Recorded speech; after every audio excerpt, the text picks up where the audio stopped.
Salute Bharat. നമ്മളോടൊപ്പം മുതിർന്ന മാധ്യമപ്രവർത്തകൻ KG ജ്യോതിർഘോഷാണ്. സാർ, സ്വാഗതം. നമസ്കാരം. സാറിന് പതിറ്റാണ്ടുകളുടെ മാധ്യമപ്രവർത്തന പാരമ്പര്യമുണ്ട്. ആ അനുഭവ സമ്പത്തിൻ്റെ അടിസ്ഥാനത്തിൽ ചോദിക്കുകയാണ്. ഇപ്പോൾ ഡൽഹി കേന്ദ്രീകരിച്ച് വലിയ ഒരു സമരം നടക്കുന്നു.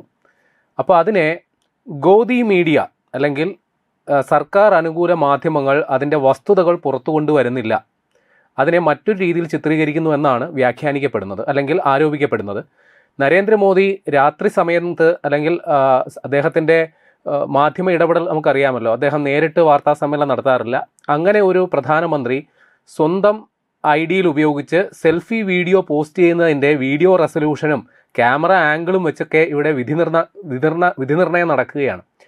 ഈ ഒരു വിഷയത്തെ ഇത്തരത്തിൽ വലിയ രീതിയിൽ രാജ്യതലസ്ഥാനത്തൊരു ക്രമസമാധാന പ്രശ്നം ഉണ്ടാകുന്നതിനെ ഭരണകൂടം അഡ്രസ്സ് ചെയ്തതിൽ മാധ്യമങ്ങൾക്ക് ഇത്ര സംശയം ഉണ്ടാകേണ്ട കാര്യം എന്താണ്? അത് ഇതിന് ഒരുപാട് തലങ്ങളുണ്ട്. എന്തായാലും നമ്മളിപ്പോൾ കാണുന്നത് എന്തു തന്നെയാണെങ്കിലും നമ്മളുടെ ഒരു ജനായത്ത സംവിധാനത്തിന്റെ ഒരു തെളിയുന്ന അല്ലെങ്കിൽ ഒരു തെളിഞ്ഞ മുഖം തന്നെയാണ് ഇപ്പോൾ കാണുന്നത്. കാരണം മെനഞ്ഞാന്ന് രാത്രിയിൽ പ്രധാനമന്ത്രി നരേന്ദ്രമോദി അദ്ദേഹത്തിന്റെ സ്വന്തം ഹാൻഡിൽ നിന്ന് ഒരു പോസ്റ്റ് ഇട്ടു. അതിനുശേഷം വീണ്ടും ഇട്ടു. ഇന്നലെ രാത്രിയിൽ ഇട്ടിട്ടുണ്ടോ? അപ്പൊ സ്വാഭാവികമായിട്ടും അത് ഒരു ഇവിടുത്തെ കാരണം അതൊരു യാഥാർത്ഥ്യമാണ്. ഇപ്പൊ ഡൽഹിയിൽ നടക്കുന്ന ആ വിദ്യാർത്ഥികളുടെ പ്രക്ഷോഭം അത് രാജ്യത്തിന്റെ പല ഭാഗങ്ങളിൽ നടക്കുന്നു. അപ്പോൾ അവരുന്നയിക്കുന്ന ആവശ്യങ്ങൾ അതിനകത്തൊരു ഈ ധർമ്മേന്ദ്ര പ്രധാന്റെ രാജി എന്ന് പറയുന്ന ഒരു പക്ഷേ അത് സിംബോളിക്കായിട്ടാണ് അത് ആവശ്യപ്പെടുന്നതെങ്കിൽ പോലും അതിന്റെ പിന്നിലൊരു യഥാർത്ഥ കോസ് ഉണ്ട്. ആ കോസിനെ ശരിക്കും കേന്ദ്ര സർക്കാരും അത് അംഗീകരിച്ചിട്ടുണ്ട്, ഇല്ലാന്ന് പറയാൻ പറ്റത്തില്ല. വളരെ ഇപ്പൊ അതുകൊണ്ടാണ് ഇപ്പം ശിക്ഷ ഇപ്പൊ പുതിയ ബില്ല് കൊണ്ടുവരാൻ പോകുന്നത്. അതായത് 10 വർഷം തടവും അതേപോലെ 10 കോടി രൂപ നഷ്ടപരിഹാരവും ഒക്കെ ശിക്ഷ വിധിച്ചുകൊണ്ടുള്ള ഒരു ബില്ല് പാർലമെന്റിൽ കൊണ്ടുവരാൻ പോകുന്നുണ്ട്. അതേപോലെ ഫാസ്റ്റ് ട്രാക്ക് കോടതി നിർണ്ണയിക്കാൻ പോകുന്നുണ്ട്. പക്ഷെ ഇവിടെ ഉണ്ടായ ഒരു വലിയ വിഷയം എന്ന് പറഞ്ഞു കഴിഞ്ഞാൽ ആദ്യം ഈ സർക്കാർ വിദ്യാർത്ഥികളെ കേൾക്കാൻ തയ്യാറായില്ല എന്നുള്ളതാണ്. അവിടെയാണ് ഇതിന്റെ പാളിച്ച വരുന്നത്. അതിനുശേഷം അതൊക്കെ സ്വാഭാവികമാണ്. ഇപ്പൊ ഗവൺമെന്റ് ആവുന്ന സമയത്ത് അങ്ങനെയൊക്കെ ഉണ്ടാവുന്നതില് ഇപ്പൊ കേന്ദ്ര സർക്കാരാണെങ്കിൽ ഇപ്പൊ കർഷക സമരം ഉണ്ടായി. ആ കർഷക സമരത്തിന്റെ പിന്നിലും ഈ പറഞ്ഞതുപോലെ ഈ കർഷകരുടെ യഥാർത്ഥ ആവശ്യങ്ങളെക്കാൾ ഉപരി മറ്റു പല സംഘടനകളും മറ്റു പല ശക്തികളും ഇതിന്റെ പിന്നിലുണ്ടായിരുന്നു എന്നൊക്കെ സർക്കാർ സംശയിച്ചിരുന്നു. അപ്പൊ അത് ഇന്ത്യൻ പശ്ചാത്തലത്തിൽ അത് പൂർണ്ണമായിട്ട് നമുക്കത് ഉണ്ടായിട്ടില്ല എന്ന് തള്ളി പറയാൻ പറ്റുന്ന സാഹചര്യവുമില്ല. എന്ന് പറഞ്ഞതുപോലെ ഇത്തരത്തിലുള്ള പ്രക്ഷോഭത്തിന്റെ പിന്നിലും ഈ പറഞ്ഞതുപോലെ ഇപ്പം ബംഗ്ലാദേശിൽ നടന്നതാണെങ്കിലും അതേപോലെ ശ്രീലങ്കയിൽ നടന്നതാണെങ്കിലും നേപ്പാളിൽ നടന്നതാണെങ്കിലും ഒക്കെ അതിന്റെ പിന്നിലെ ചില കരങ്ങൾ നമുക്ക് കാണാൻ കഴിയും. അതുപോലെ ഒരു സംഗതി ഇന്ത്യയിൽ നടക്കുമോ ഇല്ലയോ എന്നുള്ളൊരു സംഗതി കുറെ നാളായിട്ട് അന്തരീക്ഷത്തിലുണ്ടായിരുന്നു. ഇന്ത്യയിൽ നടക്കാൻ സാധ്യതയില്ല എന്നുള്ള ഒരു ധാരണയായിരുന്നു പൊതുവിൽ നിലനിന്നിരുന്നത്. കാരണം എന്ന് വെച്ചാൽ സാമ്പത്തികമായിട്ട് രാജ്യം വളരെ കുതിക്കുന്ന അവസ്ഥ, അതേപോലെ പിന്നെ ഇൻഫ്രാസ്ട്രക്ചർ ലെവലിലുള്ള മാറ്റങ്ങൾ വരുന്നു, ഗവൺമെന്റിന്റെ പദ്ധതികൾ വരുന്നു, ബൃഹത് പദ്ധതികൾ വരുന്നു. അത്തരം ഒരു സാഹചര്യത്തിൽ ഇങ്ങനെ ഒരു സംഗതിയിലേക്ക് പോകില്ല എന്നുള്ളൊരു പൊതുധാരണ ഉണ്ടായിരുന്നു. അപ്പോഴാണ് ഈ നീറ്റിന്റെ വിഷയം വന്നത്. ആ നീറ്റിന്റെ വിഷയം എന്ന് പറയുന്നത് ഒരു ജെന്യുവിൻ ആയിട്ടുള്ള ഒരു വിഷയമാണ്. അത് ആർക്കും നിഷേധിക്കാൻ പറ്റത്തില്ല. ഏതാണ്ട് 22ഓളം കുട്ടികൾ അത് ആത്മഹത്യ ചെയ്തു. അത് നമ്മൾ കണ്ടതാണ്. നീറ്റിന്റെ എക്സാമിനേഷൻ നമ്മൾ കണ്ടു. ഏതെല്ലാം തലത്തിലാണ് അതിന്റെ നടത്തിപ്പിൽ പറ്റിയ പെശക് പറ്റിയത് നമ്മൾ കണ്ടു. ആ സാഹചര്യത്തിലാണ് ഈ വിദ്യാർത്ഥികൾ ഈ പറഞ്ഞതുപോലെ രാഷ്ട്രീയമില്ലാതെ വന്ന ഒരു സമരമാണ്. പക്ഷെ ആ സമരത്തില് കേന്ദ്ര സർക്കാർ തുടക്കത്തിൽ സ്വീകരിച്ച സമീപനം ഈ കഴിഞ്ഞ 2 ദിവസമായിട്ട് സ്വീകരിക്കുന്ന സമീപനം ഒരു 15 ദിവസം മുമ്പ് സ്വീകരിച്ചിരുന്നു എങ്കിൽ ഈ വിഷയം വളരെ അനായാസമായിട്ട് പരിഹരിക്കാവുന്നുണ്ടായിരുന്നു. വിശേഷിച്ചും സോനം വാങ്ചുക്ക് അവിടെ നിരാഹാരം ജന്തർ മന്ദറിൽ കിടക്കുന്ന ആ വേളയിൽ ഒരാഴ്ച കഴിഞ്ഞിട്ടോ ഒക്കെ അത് ചെയ്യാമായിരുന്നു. പക്ഷെ ആ ഒരു സമീപനത്തിന്റെ പ്രശ്നമാണ് ഇത്രയും വലിയ രീതിയിലേക്ക് ഇതിനെ കൊണ്ടുപോയത് നമ്മൾ കാണേണ്ടത്. പക്ഷെ ഇപ്പൊ ഇവിടെ നമ്മൾ കാണുന്നത് പുതിയ നറേറ്റീവ്സ് ക്രിയേറ്റ് ചെയ്യുകയാണ്. ഇപ്പൊ ഇന്ത്യൻ മീഡിയ 2 വിഭാഗമായിട്ട് തിരിഞ്ഞിരിക്കുന്നു നമുക്ക് കാണാൻ കഴിയും. അപ്പൊ സ്വാഭാവികമായിട്ടും ഇന്നലെ ഞാൻ BBC-യുടെ ഒരു കവറേജ് കാണുകയുണ്ടായി. ആ BBC-യുടെ കവറേജിനകത്തും ഈ പറഞ്ഞതുപോലെ ഈ പോലീസിന്റെ ഹൈ ഹാൻഡഡ്നെസ് അല്ലെങ്കിൽ വിദ്യാർത്ഥികളെ ആക്രമിക്കുന്നതും അതേപോലെ തന്നെ ആ ഒരു വശത്തിലൂടെ വിദ്യാർത്ഥികളുടെ പ്രക്ഷോഭത്തിന്റെ വശത്തിലൂടെ മാത്രമാണ് അത് കാണിക്കുന്നത്. അതിനകത്ത് ഇപ്പം സ്വാഭാവികമായിട്ടും പോലീസുകാരും ആക്രമിക്കപ്പെട്ടിട്ടുണ്ട്, അവിടെ ആക്രമണം നടന്നിട്ടുണ്ട്, കല്ലേറുകൾ നടന്നിട്ടുണ്ട്. അത് പിന്നെ CJP-കാർ തന്നെ പറയുന്നുണ്ട്, മിസ്ക്രിയൻസ്, അതായത് ഈ ഗുണ്ടാ സംഘങ്ങളകത്ത് നുഴഞ്ഞു കയറിയിട്ടുണ്ടെന്ന് സമ്മതിക്കുന്നുണ്ട്. പക്ഷെ എങ്കിലും ഒരു നറേറ്റീവ്, വിദേശ മാധ്യമങ്ങളുടെ നറേറ്റീവ് എടുത്തെല്ലാം ഇപ്പം BBC-യുടെ ആണെങ്കിലും CNN-ന്റെ ആണെങ്കിലും ഒക്കെ എടുത്ത് നോക്കിക്കഴിഞ്ഞാൽ ഈ സമരത്തെ അതിനിഷ്ഠൂരമായി തല്ലി തകർക്കുന്ന ഒരു സമീപനമായിട്ട് അതിനകത്ത് സ്വാഭാവികമായിട്ടും ഇപ്പൊ ഈ പെല്ലറ്റ് ഗൺ ഒക്കെ ഉപയോഗിച്ചതിന്റെ തെളിവുകളൊക്കെ പുറത്തു വരുന്നതോടുകൂടി പലപ്പോഴും മറുപടി പറയാൻ പറ്റാറുണ്ട്. അതേ സമയത്ത് ഇപ്പോ മറ്റൊരു നറേറ്റീവ്, ഇപ്പൊ 2 നറേറ്റീവ്സ് ആണ് ഈ വിഷയത്തിൽ കിടന്ന് കളിക്കുന്നത്. അതായത് ഇതിനെ ഈ ഗവൺമെന്റിനെ സപ്പോർട്ട് ചെയ്യുന്ന മീഡിയകൾ ഇതിനെ പല സംഗതികളും മറച്ചു വയ്ക്കുന്നു എന്നുള്ള സംഗതി. ഇത് രണ്ടും ഒരു പരിധിവരെ എൻ്റെ ഒരു കാഴ്ചപ്പാടിൽ കൂടെ രണ്ടും സംഭവിക്കുന്നു എന്നുള്ളതാണ് യാഥാർത്ഥ്യം. അതേ സമയത്ത് ഞാനിപ്പോ ഏറ്റവും കൂടുതൽ അനുകൂലമായിട്ട് കാണുന്ന ഒരു സംഗതി ഇന്നലെ പിന്നെ അതായത് ഈ രാഹുൽ ഗാന്ധിയുടെ നേതൃത്വത്തിൽ, അതാണ് ഏറ്റവും വലിയൊരു ഇതിനകത്തുള്ള ഈ ഒരു ഡൽഹിയിലെ വിദ്യാർത്ഥികളുടെ സമരത്തിനിടെ ഉണ്ടായിരുന്ന ഒരു കോമഡി എന്ന് പറയാവുന്ന സംഗതി രാഹുൽ ഗാന്ധിയുടെ 2 ദിവസം അല്ലെങ്കിൽ പ്രതിപക്ഷത്തിന്റെ 2 ദിവസത്തെ പ്രകടനങ്ങളാണ്. കാര്യം പ്രധാനമന്ത്രിയുടെ വീട്ടിന് മുമ്പിലുള്ള ധർണയും അതേപോലെ തൊട്ടടുത്ത ദിവസമുള്ള ഈ ഗാന്ധി സ്മൃതിയിലേക്കുള്ള, അതായത് ഈ ഞങ്ങളിവിടെ ഉണ്ട് എന്ന് വിളിച്ചു പറയാൻ വേണ്ടിയിട്ടുള്ള ഒരു തുറ മാത്രമാണ് അതിലൂടെ നമ്മൾ കണ്ടത്. പക്ഷെ യഥാർത്ഥത്തിൽ ഈ വിദ്യാർത്ഥികളുടെ സമരം ഈ പറഞ്ഞതുപോലെ അത് രാജ്യം അത് ശ്രദ്ധിക്കുന്നുണ്ട്, രാജ്യത്തിന്റെ മനസാക്ഷി അത് കുലുക്കിയിട്ടുണ്ട്. പക്ഷെ അത് മനസ്സിലാക്കിയിട്ട് അങ്ങനെയാണല്ലോ ഗവൺമെന്റുകൾ വേണ്ടത്, അതിനുവേണ്ടിയാണല്ലോ. സാർ, അതില് ഇപ്പോ ആ ഒരു പ്രശ്നം ഉണ്ടായി എന്നുള്ളത് അവർ അഡ്മിറ്റ് ചെയ്യുന്നു, അതിനുള്ള പോംവഴികളും ഇനി അതിൻ്റെ ഒരു കറക്റ്റീവ് മെഷർ അവർ എടുത്തും കഴിഞ്ഞു. പക്ഷെ അതിനുശേഷവും ആ പരീക്ഷ നടന്നു, ഫലപ്രഖ്യാപനവും വന്നും കഴിഞ്ഞു.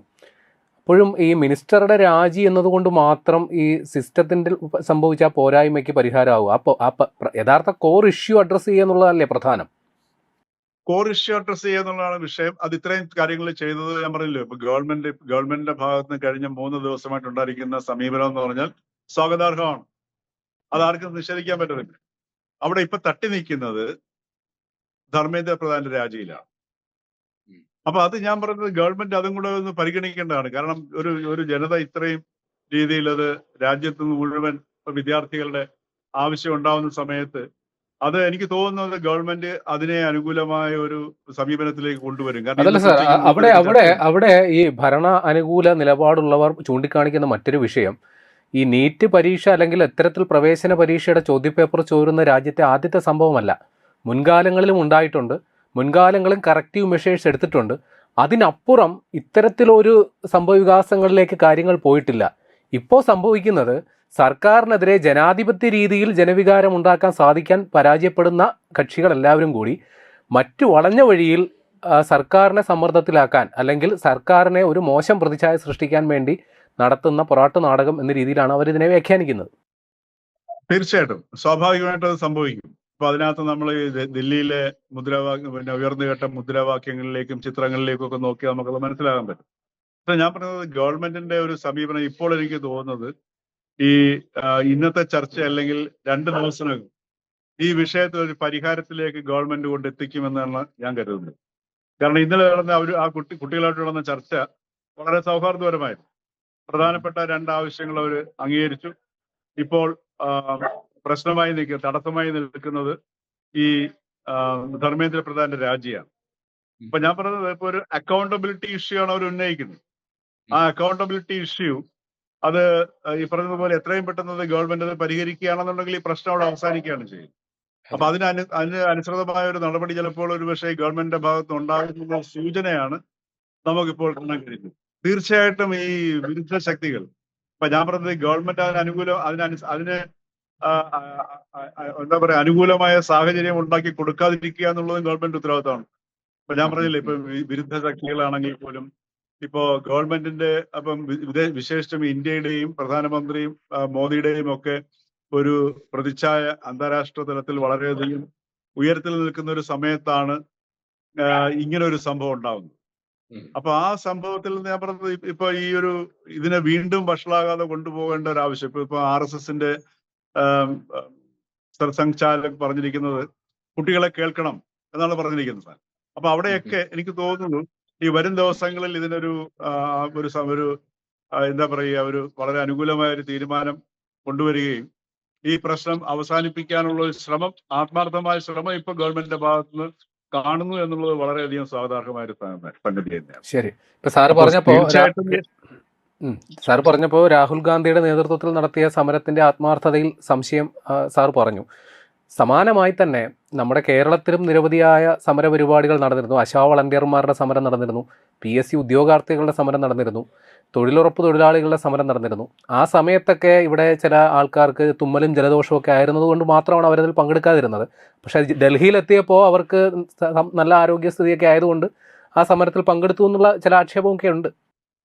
അതുണ്ട്, തീർച്ചയായിട്ടും ഉണ്ട്. ഞാൻ അതിനോട് പൂർണ്ണമായിട്ട് യോജിക്കുന്നത്. കാരണം ഇപ്പൊ ആശാ സമരം എന്ന് പറഞ്ഞൊരു സമരം, അത് വാസ്തവത്തില് അത് കണ്ടിരിക്കുന്നത് കഷ്ടമായിരുന്നു. അത് അവരുടെ അവരുടെ അവരുടെ പിന്നെ ആശാ വർക്കർമാരിലേക്ക് നോക്കിയാൽ മതി അവരുടെ ജീവിതം എങ്ങനെയാണെന്ന് നമുക്ക് തിരിച്ചറിയാൻ പറ്റുമായിരുന്നു. അത് ഇന്നത്തെ കാലഘട്ടത്തിൽ അവരുടെ വേഷം, അവരുടെ ആരോഗ്യം, അതിൽ പലർക്ക് പോലും മര്യാദയ്ക്ക് നല്ല രീതിയിൽ ഭക്ഷണം കഴിക്കാത്ത വ്യക്തികളാണെന്ന് നമുക്ക് കണ്ടറിയായിരുന്നു. ഇന്നത്തെ നമ്മുടെ കേരളത്തിൽ അങ്ങനെ ആൾക്കാർ ജീവിക്കുന്നുള്ളത് വലിയ സങ്കടമുള്ള കാര്യമാണ്. കാര്യം ഇന്നത്തെ നമ്മുടെ പൂച്ച എലിയെ പിടിക്കുന്നില്ല, അതറിയാമോ? പൂച്ചയും എലിയും തമ്മിൽ ഇപ്പൊ നല്ല സൗഹൃദത്തിലാണ്, മിക്കയും സാധനങ്ങൾ പോലെയാണ്. കാരണം വെച്ചാൽ പൂച്ചയ്ക്ക് എലിയെ പിടിക്കേണ്ട ആവശ്യമില്ല.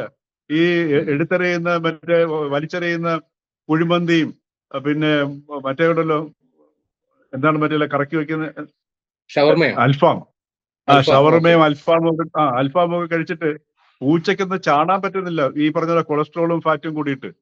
അതുകൊണ്ട് എലിക്കും വേണ്ട, പൂച്ചയ്ക്കും ഭക്ഷണം അങ്ങോട്ട് എലിക്ക് പേടിക്കുകയും വേണ്ട.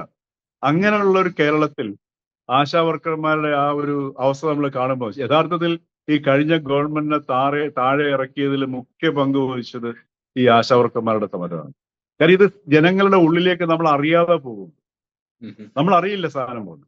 അപ്പൊ അതുകൊണ്ടാണ് ഞാൻ പറയുന്നത്, ഇപ്പൊ ഈ പറഞ്ഞ പോലെ ഇപ്പൊ തീർച്ചയായിട്ടും നമ്മുടെ കേരളത്തിലെ ഈ സാംസ്കാരിക പ്രവർത്തകര്, ബുദ്ധിജീവികള്, ഇവരൊക്കെ കേരളത്തിലെ നമ്പർ 1 കപട വ്യക്തിത്വങ്ങളാണ്. ഒരു സംശയമില്ലാത്ത കാര്യമാണ്. അത് നമ്മൾ തിരിച്ചറിയണം. എന്തിനാ പറഞ്ഞത്, നമ്മൾ ഇവിടുത്തെ മൂന്നാംകിട സാഹിത്യത്തെ പോലും ലോകോത്തര സാഹിത്യം ഒന്ന് ഉയർത്തിക്കാട്ടി നടത്തുകയാണ് ചെയ്യുന്നത്. ഇത് സാഹിത്യം വായിക്കാത്തവർക്ക് പോലും, ഈ സാഹിത്യം വായിക്കാത്ത, ഒട്ടും എഴുത്തും വായന അറിയാത്തവരെ പോലും ഈ സാഹിത്യം സ്വാധീനിക്കുന്നു. കാരണം എന്ന് വെച്ചാൽ ഈ സാഹിത്യം കൈകാര്യം ചെയ്യുന്നവരെയും അതിനെക്കുറിച്ച് പറയുന്നവരെയൊക്കെ സാംസ്കാരിക നായകരായിട്ട് നമ്മൾ കൊണ്ടു നടക്കും. അപ്പൊ അവരുടെ വാക്കുകൾ സമൂഹത്തിലേക്ക് ചെല്ലും. അങ്ങനെയാണ് ഈ എഴുത്തും വായന അറിയാത്തവർ പോലും ഇവിടുത്തെ ഈ സാംസ്കാരികമായ അന്തരീക്ഷത്തിൽ സ്വാധീനിക്കപ്പെടുന്നത്. അപ്പൊ അങ്ങനെയുള്ള കപട വ്യക്തിത്വങ്ങളുടെ ഇന്ത്യയിലെ ഏറ്റവും വലിയൊരു ഖനിയാണ് ഈ കേരളം എന്ന് പറയുന്നത്. അപ്പൊ അതുകൊണ്ട് ഇതൊക്കെ ഉണ്ടാവും. പക്ഷെ നമ്മൾ ഈ ഒരു സമരത്തിലേക്ക് വരുന്ന സമയത്ത് ഇപ്പൊ കേന്ദ്ര ഗവൺമെന്റ് സ്വീകരിച്ചിരിക്കുന്ന സമവായ ചർച്ചയുടെ അതൊരു ജനായത്ത സംവിധാനത്തിൽ ഏറ്റവും ഇപ്പൊ അത് ആ ഒരു കാര്യം മനസ്സിലാക്കിയത് കൊണ്ടായിരിക്കും സോനം വാങ്ചുക്ക് ടാറ്റ ബൈ ബൈ പറഞ്ഞത്. അപ്പൊ ഇനി അഭിജിത് ദീപ്കയും ടീമും എന്താണ് തീരുമാനിക്കുന്നതെന്ന് കാത്തിരിക്കണം. കാരണം അവർ ഈ പറഞ്ഞ പോലെ ചെറുപ്പക്കാരാണ്, കുട്ടികളാണ്, അവരുടെ ഊർജത്തിന്റെ പ്രത്യേകതയുണ്ട്. അല്ല സാർ, ഒരു കാര്യം കൂടി അതിൽ എനിക്ക് ആഡ് ഓൺ ചെയ്യാനുണ്ട്. ഈ സോനം വാങ്ചുക്കിന്റെ ടീം കാര്യം വൈകിയാണെങ്കിൽ മനസ്സിലാക്കി അവരുടെ ടീമിലേക്ക് മറ്റു പലരോ നുഴഞ്ഞു കയറി സമരത്തെ ഹൈജാക്ക് ചെയ്യുന്നു എന്നുള്ള ഒരു ബോധ്യം അവർക്കുണ്ടായി. അതാണ് ഞാൻ പറഞ്ഞത്. അപ്പൊ അതൊക്കെ അവിടെയാണ് ഈ ഗവൺമെന്റ് കുറേയും കൂടെ ഈ പറഞ്ഞ പോലെ എത്രയും പെട്ടെന്ന് ഈ സമരത്തെ ഒരു നല്ല ശുഭപര്യാവസ്ഥയെ അവസാനിപ്പിക്കാൻ ശ്രമിക്കുക എന്നുള്ളത് ഗവൺമെന്റിനോട് ആവശ്യമാണ്. അപ്പൊ അതിനുള്ള ശ്രമം ഇപ്പൊ ഗവൺമെന്റ് ആരംഭിച്ചിട്ടുണ്ട്. അത് പ്രധാനമന്ത്രി നേരിട്ട് തന്നെ വന്ന് ഈ പറഞ്ഞതുപോലെ അദ്ദേഹത്തിന്റെ ഈ സോഷ്യൽ മീഡിയ ഹാൻഡിലൂടെ ജനങ്ങളെ അഡ്രസ് ചെയ്യുന്നു എന്ന് പറയുമ്പോൾ അത് ഞാൻ കാണുന്നതിന് ജനായത്വത്തിന്റെ ഒരു സൗന്ദര്യമായിട്ടാണ് കാണുന്നത്. ഒരു കീഴടങ്ങലായിട്ടൊന്നും നമ്മൾ ഒരിക്കലും കാണുന്നില്ല. ഒരിക്കലും ഒരു ഗവൺമെന്റ് ജനായത്വ സംവിധാനത്തിൽ ജനങ്ങളുടെ മുമ്പിൽ കീഴടങ്ങുക എന്നുള്ളൊരു പ്രയോഗം തന്നെ ശരിയല്ല. കാരണം നമ്മളുടെ ഗവൺമെന്റ് അല്ലേ, നമ്മൾ തെരഞ്ഞെടുത്ത ഗവൺമെന്റ് ആണ്. അവിടെ ഒരു കീഴടങ്ങലിന്റെ പ്രശ്നമില്ല, അവിടെ ഒരു ജനായത്വത്തിന്റെ സാധ്യതകളെയാണ് നമ്മൾ കാണേണ്ടതും പ്രയോഗിക്കേണ്ടതും. ആ സാധ്യതകളാണ് ഈ കുട്ടികൾ ഉപയോഗിക്കുന്നത്, യുവാക്കൾ ഉപയോഗിക്കുന്നത്. അപ്പൊ അതേ സാധ്യത തന്നെ ഈ സർക്കാരും ഉപയോഗിക്കും. അത് ഉപയോഗിച്ച് തുടങ്ങിയിരിക്കുന്നു. അതെനിക്ക് തോന്നുന്നു എത്രയും പെട്ടെന്ന് അത് ഒരു നല്ല അവസാനത്തിലേക്ക് എത്തും എന്ന് നമുക്ക് പ്രതീക്ഷിക്കാം. ശരി, നന്ദി സാർ, നന്ദി.